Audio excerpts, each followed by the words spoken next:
वो अपने आप अलग भेद पता चलेगा कि नहीं लगेगा? हालेलुया। सेवा करने वालों को जब फल मिलेगा, सेवा करने वालों को जब फल मिलेगा तो वो अलग अपने आप हो जाएंगे।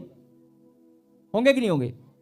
तो अगर ये बात समझ में आ गई है तो आज से बोलो, हे परमेश्वर, हे परमेश्वर, आज से मैं प्रार्थना करने में, सच्ची सेवा करने में, तन मन धन और अन्न, बोलो बोलो, तन मन धन और अन्न और शारीरिक श्रम हर प्रकार से सच्ची सेवा करने में मैं बढ़ता ही जाऊंगा।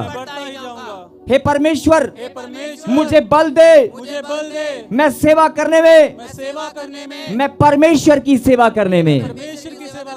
एक बात और मैं कहना चाहता हूं कि बहुत सारे लोग कहते हैं कि यहां पर लिखा परमेश्वर की सेवा करने में शायद पास्टर बनना है, शायद मुझे लिखा परमेश्वर की सेवा, शायद मुझे प्रभु की सेवा पास्टर बनकर होगी। नहीं, आप सुसमाचार सुनाकर किसी के हृदय में बोझ है, उस बोझ को हल्का करके भी, कोई दुखी इंसान है उसके बोझ को हल्का, आप अगर उसकी बात को आप सुन लेंगे उसका मन का बोझ हल्का हो जाएगा, तब भी आप प्रभु की सेवा करते हैं।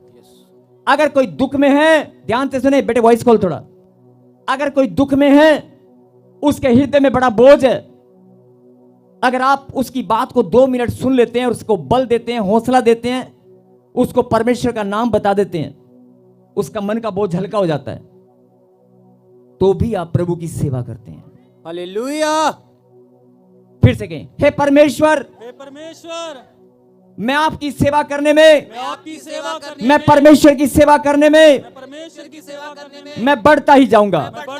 फिर से कहें, तन मन धन और अन्न से, शारीरिक श्रम से सेवा करने में, सुसमाचार सुनाकर, आत्माओं को बचाकर, भलाई के द्वारा दूसरों का बोझ उठाकर, हर प्रकार से मैं सेवा करने में बढ़ता ही जाऊंगा, क्योंकि मैं जान चुका हूं आज परमेश्वर ने मेरे लिए वचन भेजा है। सेवा करने वालों पर मैं अपनी कोमलता दिखाऊंगा और सेवा करने वालों को मैं अलग करूंगा। जो परमेश्वर की सेवा करते हैं और जो नहीं करते, दोनों में भेद को प्रकट करूंगा। हे परमेश्वर, मैं तो आपकी सेवा करने वाला